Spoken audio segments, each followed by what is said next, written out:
The National Weather Service in Raleigh has issued a severe thunderstorm warning for northwestern Moore County and central North Carolina, northeastern Montgomery County and central North Carolina, southeastern Randolph County and central North Carolina, until 7:15 p.m. Eastern Daylight Time. At 6:35 p.m. Eastern Daylight Time, a severe thunderstorm was located near Troy, moving east at 20 miles per hour. Hazard, 60 miles per hour wind gusts. Source, radar indicated. Impact, expects damage to roofs, siding, and trees. Locations impacted include Troy, Bisco, Seagrove, Robbins, Star, and Steeds.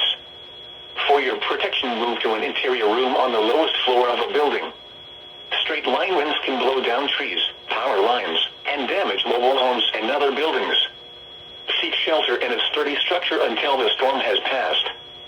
Stay away from windows as flying debris generated by damaging winds can be deadly. Torrential rainfall is occurring with this storm and may lead to flash flooding.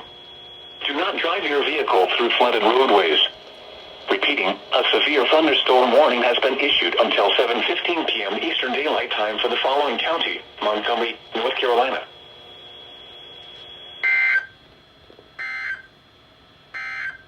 Y'all literally issued that SVR 2 seconds after you issued the last one.